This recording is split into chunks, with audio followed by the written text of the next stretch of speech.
Assalamualaikum warahmatullahi wabarakatuh.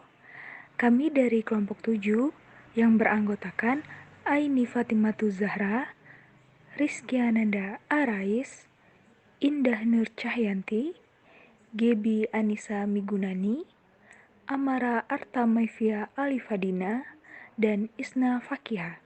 Nah, di sini kami akan membahas tentang diagnosis six box model. Mari kita lihat kelanjutannya. Jurnal pertama yaitu Analisis Diagnosis Organisasi berdasarkan Six Box Model di Perguruan Tinggi. Yang pertama yaitu Diagnosis Organisasi. Diagnosis organisasi memerlukan pendefinisian dan penggunaan pola untuk memahami masalah organisasi, pengumpulan dan analisis data, dan menarik kesimpulan berdasarkan temuan dengan tujuan membuat perubahan yang diperlukan dan kemungkinan modifikasi. Konteks di mana organisasi bekerja sangat penting dalam diagnosis organisasi. Organisasi organik sangat fleksibel, serta interaksi dinamis dengan lingkungan adalah perguruan tinggi. Kualitas dan perkembangan ilmu sangat bergantung pada kualitas lingkungan kerja di perguruan tinggi yang membantu para eksekutif puncak sistem pendidikan tinggi mendapatkan umpan balik yang diperlukan untuk membuat strategi masa depan mereka. Yang kedua yaitu Six Box Model, hanya membantu jika penyediaan menindaklanjuti diagnosis tersebut. Setelah menggunakan Six Box Model, masalah organisasi diidentifikasi dan kualitasnya ditingkatkan. Komponen dari pola Six Box Model tersebut adalah tujuan, struktur, hubungan, penghargaan, kepemimpinan, dan mekanisme yang membantu. Manajer menggunakan sumber daya manusia, bahan, dan peralatan lain untuk membantu tujuan organisasi menjadi kenyataan. Mereka meningkatkan kerjasama antara staf untuk produksi satu produk. Beberapa metode yang mereka gunakan untuk tujuan tersebut adalah gaya kepemimpinan intensif, berfokus pada tugas dan hubungan, mengidentifikasi tujuan dan masalah manajemen, dan bersikap responsif. Kemajuan seorang manajer adalah tingkat otoritas yang dirasakan stafnya, menurut Binder 1995. Mengingat pentingnya diagnosis organisasi dan perannya dalam meningkatkan proses organisasi. Penelitian ini bertujuan untuk menyelidiki strategi diagnosis organisasi perguruan tinggi negeri Isfahan berdasarkan Six Box Model Wisborne. Yang ketiga yaitu review jurnal yang pertama. Analisis diagnosis organisasi berdasarkan Six Box Model di perguruan tinggi. Journal of Higher Education Studies, volume 1, nomor 1, tahun 2011. Latar belakang. Secara umum, angkatan kerja perlu memiliki lingkungan mental dan fisik yang sehat dan sesuai untuk dapat memperoleh hasil yang lebih tinggi dan lebih efisien untuk organisasi mereka. Perhatian paling penting dari manajemen sumber daya manusia adalah menyerap, menjaga, dan mempromosikan kekuatan manusia sehingga jika manajer dapat mempekerjakan ahli, menyimpannya untuk organisasi dengan menggunakan hak motivasi dan hukum yang berbeda dan mempromosikan posisi dan peringkat mereka. Mereka benar-benar telah menciptakan yang terbaik dan lingkungan yang paling diinginkan untuk staf mereka. Penggunaan sumber daya manusia yang tepat membutuhkan tindakan untuk mengamankan kesehatan fisik dan mental mereka. Agar tujuan organisasi dapat diidentifikasi dan diperoleh, organisasi pasti perlu merancang dan mengimplementasikan sistem evaluatif untuk mengidentifikasi hambatan yang menghalangi tujuan mereka menggunakan kerangka kerja deteksi kesalahan organisasi. Kerangka kerja tersebut mencakup proses identifikasi kinerja sistem saat ini dan mengumpulkan informasi yang diperlukan untuk merencanakan intervensi yang berubah. Tujuan penelitian untuk menganalisis diagnosis organisasi berdasarkan model Six Box di perguruan tinggi. Permasalahan, apakah ada perbedaan antara pandangan anggota fakultas tentang diagnosis organisasi berdasarkan jenis kelamin dan gelar keilmuan? Pembahasan, Diagnosis organisasi memerlukan pendefinisian dan penggunaan pola untuk memahami masalah organisasi, pengumpulan dan analisis data, dan menarik kesimpulan berdasarkan temuan dengan tujuan membuat perubahan yang diperlukan dan kemungkinan modifikasi. Salah satu organisasi organik yang memiliki interaksi dinamis dalam lingkungan adalah perguruan tinggi. Tugas utama perguruan tinggi adalah melatih dan mendidik tenaga ahli dan sumber daya manusia yang profesional bagi masyarakat dan sekaligus mempersiapkan landasan bagi pembangunan yang stabil. Kualitas dan perkembangan ilmu sangat bergantung pada kualitas lingkungan kerja di perguruan tinggi. Dalam Six Box Model, Marvin R. Westbrook, 6 kategori digunakan untuk melakukan diagnosis organisasi: tujuan, struktur, hubungan, penghargaan, kepemimpinan, dan mekanisme yang membantu. Tujuan organisasi adalah misi dan perspektif yang sama.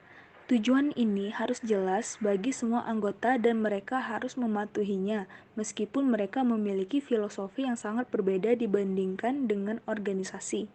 Mereka harus mengikuti tujuan dan aturan yang ditetapkan sama. Struktur organisasi adalah gambaran besar dari tingkat kekuasaan dan hubungan formal antar kelompok fungsional organisasi. Hubungan mencakup individu, kelompok, teknologi, dan bagian fungsional lainnya yang bekerja sama secara efektif. Sistem penghargaan, resmi dan tidak resmi, harus dianalisis.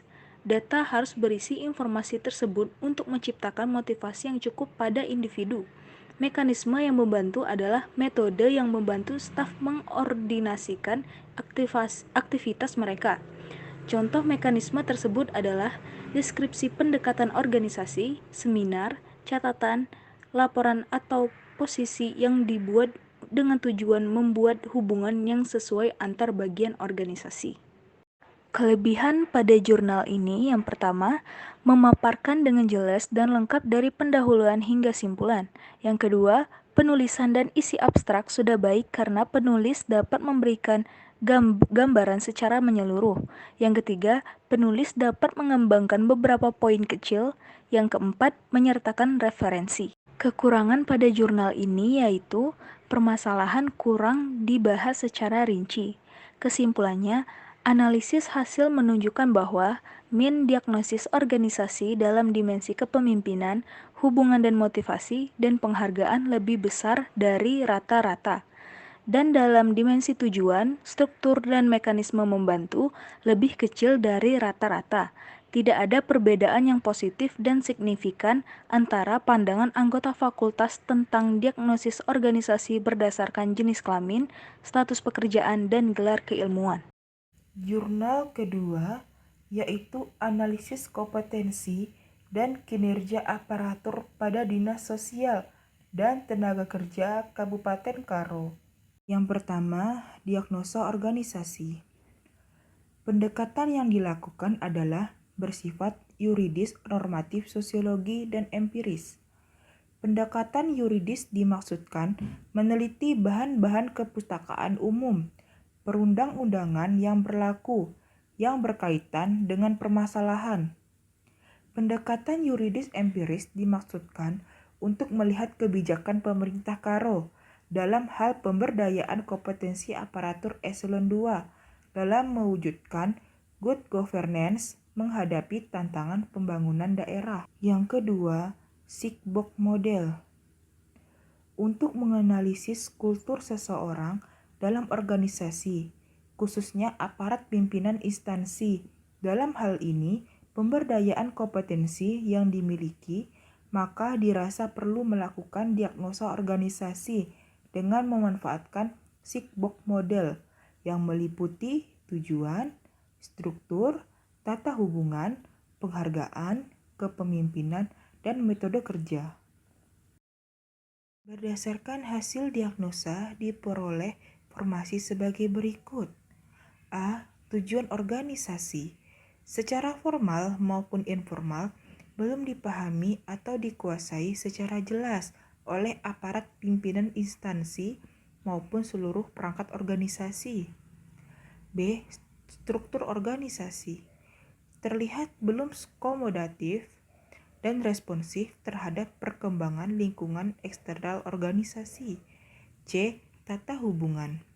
Sikap mental yang berkembang di dalam organisasi pemerintah Kabupaten Karo kurang mendukung dalam upaya pencapaian tujuan organisasi. Hal ini terlihat dari kurang berkembangnya tata hubungan yang harmonis baik secara formal maupun informal. D. Penghargaan. Sistem penghargaan tidak didasarkan atas prestasi kerja, tetapi lebih didasarkan pada faktor nepotisme. Gaya kepemimpinan atau leadership style. Rendahnya disiplin kerja dan gaya kepemimpinan yang otoriter yang diterapkan oleh aparat pimpinan instansi akan berimplikasi kepada rendahnya motivasi dan inisiatif yang pada gilirannya akan melemahkan daya kreativitas dan inovasi dari perangkat organisasi. Review Jurnal 2 dengan judul Analisis Kompetensi dan Kinerja Aparatur pada Dinas Sosial dan Tenaga Kerja Kabupaten Karo. Jurnal Public Administration Journal. Volume dan halaman volume 1 nomor 1 tahun 2011. Penulis Sudarto. Latar belakang jurnal tersebut adalah kondisi yang menuntut aparatur pemerintah untuk melakukan kinerja yang optimal agar dapat menghasilkan pelayanan yang baik kepada masyarakat. Karena itulah, proses penempatan pegawai dalam jabatan struktural merupakan titik awal dari keberhasilan layanan kepada masyarakat di masa mendatang. Tujuan penelitian untuk mengetahui upaya pemerintah Kabupaten Karo dalam meningkatkan kemampuan diri bidang sumber daya manusia, khususnya dalam memberdayakan kompetensi aparatur eselon 2-nya. Untuk mewujudkan good governance, maka bentuk penelitian ini kemudian akan dianalisis secara cermat apa saja yang menjadi kebijakan pemerintah Kabupaten Karo dalam hal pemberdayaan kompetensi aparatur eselon 2 dalam good governance untuk meningkatkan kualitas sumber daya manusia atau SDM. Permasalahan. Di masa di mana semangat demokratisasi dan desentralisasi semakin meningkat dan pelembagaan otonomi daerah semakin memperkuat kewenangan kepada daerah, provinsi, dan kabupaten atau kota, maka setiap unsur aparatur pemerintah harus memiliki kompetensi dan pengelolaan kebijakan publik, termasuk Kabupaten Karo dalam mengelola pemerintahannya. Metode yang digunakan. Pendekatan yang dilakukan adalah bersifat yuridis, normatif, sosiologi, dan empiris. Pendekatan yuridis empiris dimaksudkan untuk melihat kebijakan pemerintah Karo dalam hal pemberdayaan kompetensi aparatur eselon 2 dalam mewujudkan good governance menghadapi tantangan pembangunan daerah. Untuk menganalisis kultur seseorang dalam organisasi, khususnya aparat pimpinan instansi, dalam hal ini pemberdayaan kompetensi yang dimilikinya, maka dirasa perlu melakukan diagnosa organisasi dengan memanfaatkan Sigbox model yang meliputi tujuan, organisasi, tata hubungan, penghargaan, kepemimpinan, dan metode kerja. Pembahasan. Identifikasi isu strategis memiliki peran penting bagi suatu organisasi publik, terutama dalam pembuatan keputusan. Peran identifikasi isu strategis menjadi amat kritis karena keputusan-keputusan yang akan dibuat sangat bergantung pada isu-isu yang muncul. Pada konteks lingkup kebijakan pemerintah Kabupaten Karo, dalam upaya pemberdayaan kompetensi aparatur pemerintah dalam meningkatkan kinerja organisasi perangkat daerah. Keputusan yang akan diambil akan sangat bergantung pada isu-isu strategis yang muncul dan yang sedang dihadapi termuat dalam upaya pencapaian tujuan organisasi. Kelebihan: menjelaskan tujuan penelitian dengan sangat jelas.